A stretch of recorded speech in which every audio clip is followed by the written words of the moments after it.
So our next speaker is Susan Barron. Susan came to Scripps already having a PhD in marine geology in hand and had experience in informal science communication and education, as well as tech experience. She came here for a renewed sense of purpose, to reconnect with her love for marine science and marine conservation, and we're so grateful that she did. She is here to talk about the project she took on this year, and I can't wait for you to hear about it. Please welcome Susan Barron.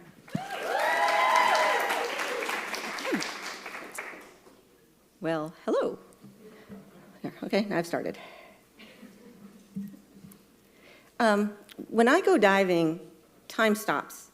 That's the weightlessness, the feeling of the cold water against my skin, the strangeness and bizarreness and familiarity of the marine life. The tingle of fear of what might be hiding in the kelp or the murk behind me. All of that contribute to a feeling I know as awe.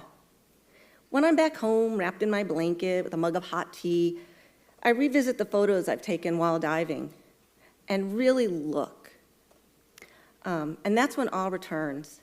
It's not just in the memory of the dive, but in noticing what I missed the first time. A tiny crustacean eating an even tinier bryozoan, a beautiful chitin just hiding in plain sight next to a nudibranch. Awe is what propels my diving. It is also what propelled me to come to Scripps for the MAS MBC program. I've seen how awe can ground and restore me, and this project is my way of sharing that, in the hope that it helps others recenter and feel moved to care for something bigger than themselves. As I began this project, I came in knowing two things that shaped everything that followed. First, ocean ecosystems are in trouble.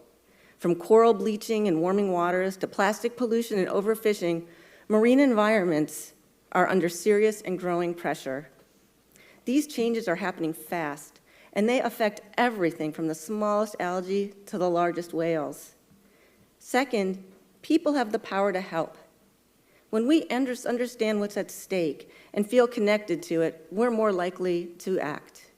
Whether that's through conservation, education, or just everyday choices, individual and collective action can make a difference. Sadly, I had to add a third fact. People need help too. In these uncertain times, many people are running low on emotional reserves, and that makes it harder to show up for causes beyond themselves. This project lives in the space between those truths by using imagery to raise awareness, spark curiosity, and create the kind of emotional healing and connection that might just move someone from caring to action. Initially, I came up with a project where I would use imagery to teach people about the ocean, to spark curiosity and encourage them to learn more. I was coming from an educational stance. That shifted after an evening talk featuring Memo Atkin and Katie Payton Hofstetter, the creators of Super Radiance Embodying Earth. It's part of the Embodied Pacific Ocean Unseen collection at Scripps Birch Aquarium, and you should go if you haven't seen it. Super Radiance is a stunning video installation exploring the fusion of science, humanity, art, and nature. After my presentation, I briefly spoke with Memo and told him about my project. I asked him, how could I capture the emotion I feel underwater, that awe? Oops, you don't know that. That was a spoiler, sorry. In an image, so it can move someone else the way that his performance moved me that night. He asked me what on the surface seemed a simple question. What is the feeling you want others to feel? And in that moment, the only word that came close was awe.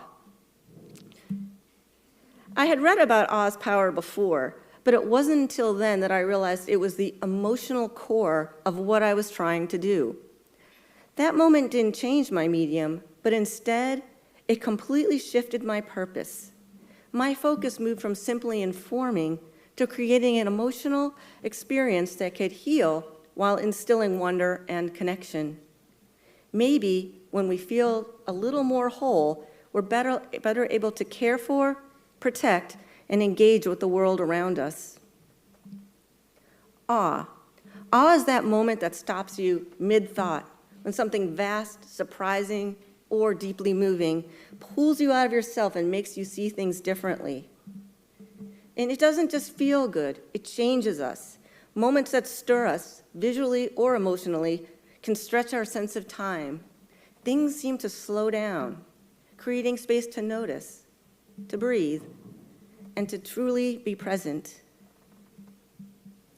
It also sharpens our thinking, boosting focus, enhancing curiosity, and even improving critical thinking. But awe isn't just about individual experience. It quiets our self-focus and makes us feel part of something bigger.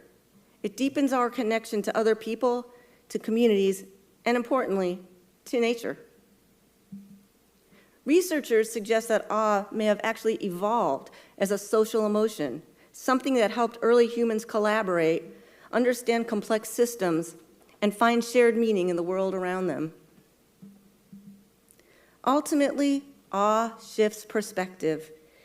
It lets us step outside ourselves and look at the world and our place in that world with fresh eyes.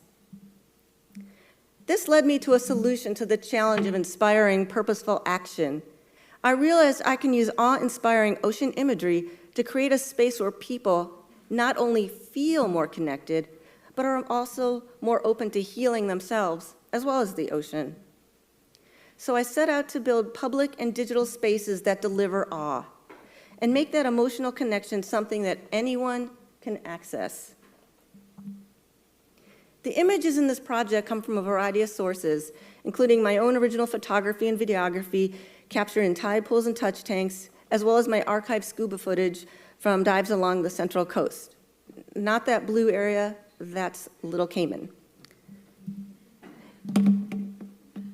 Each photo and video was selected with intention. I wasn't just looking for pretty pictures. I looked for images that could speak on multiple levels, visually, ecologically, and scientifically. My goal was to offer a glimpse into a world alive with motion, where creatures are constantly hunting and hiding, feeding and reproducing. These aren't still lives. They're scenes from an ecosystem in action. The California coastline is full of densely populated, ever-shifting habitats.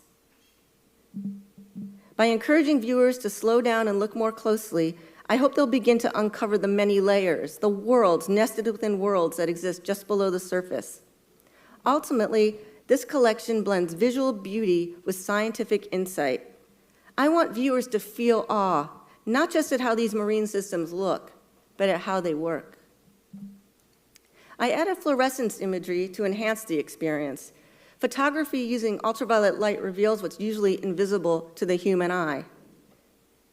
Marine organisms suddenly glow with vibrant, unexpected colors, revealing a hidden, almost magical layer of life that's normally out of view. We're used to thinking of the underwater world in shades of blues and greens, dull colors, but fluorescence breaks these expectations. It sparks curiosity and ignites a genuine sense of wonder. However, these glowing patterns aren't just beautiful.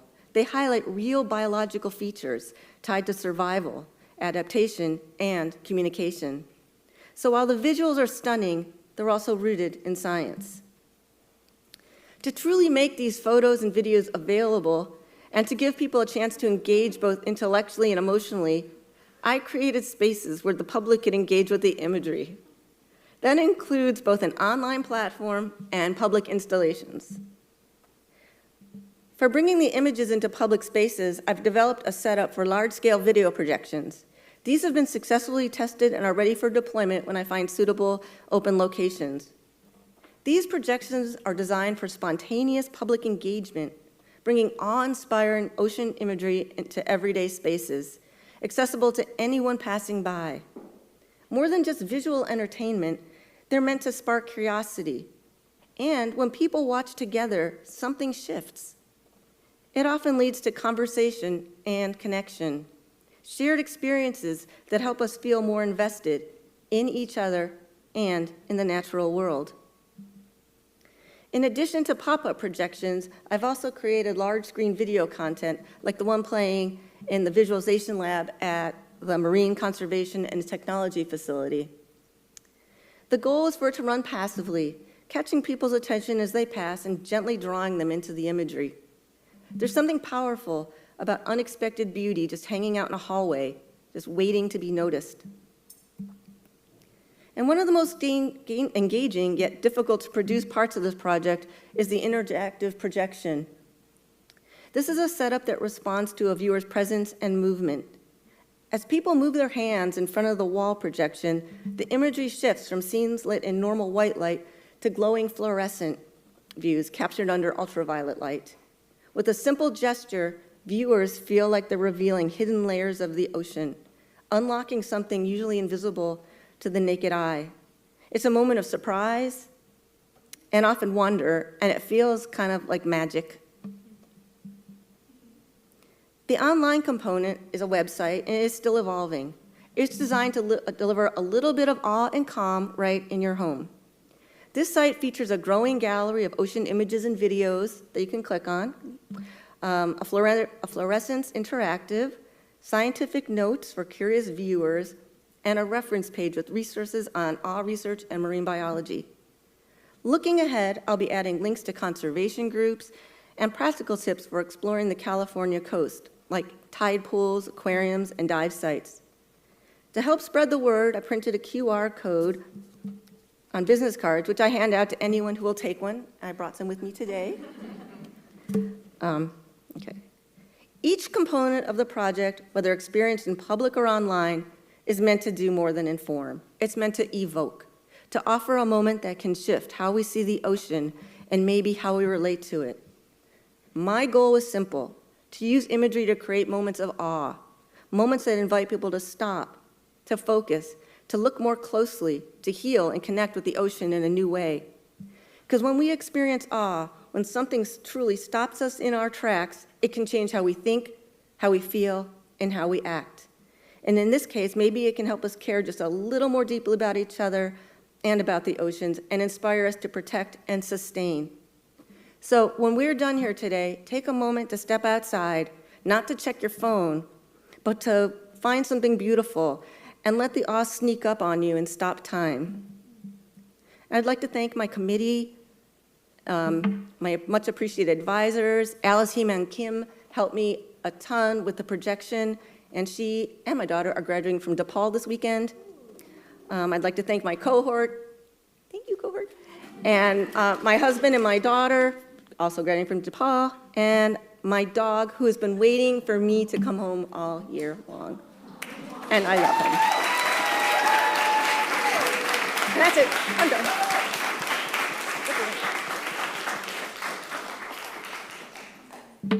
Any questions? No? Such beautiful work, beautiful work. I'm so impressed with all that you've done. I'm just wondering where you're going to take this project next. Well, what I'd like to do is I want to show these visual projections out in public. I want to put them in malls and airports. I want them to be just anywhere where you might not be expecting to see beautiful ocean imagery. I need people to see it and to feel that awe, just to release to open up their chest a little, just get a little breath. People need healing right now, and I think having just this beautiful stuff, it's not asking for anything. I'm not asking for you to buy something. I'm not asking you for do anything, but just look and enjoy, maybe learn something if you're curious. So that's what I want to do next, just spread it like Susan Appleseed. but with pictures. Okay, that didn't work, sorry. Is that it? Can I sit down now? I've got a quick question. Oh. How does the fluorescence interactive work? How'd you do it? Well, what we have is I have a small infrared camera that's placed on a surface, and it detects bodies, and and that creates a mask that goes to the computer. This is all connected to my computer. So it creates a mask, And so there's two videos. There's the one that has the UV and one that has the white light. And it creates a mask where it sees a person. So it shows the ultraviolet video on the projection. Okay, can I go now?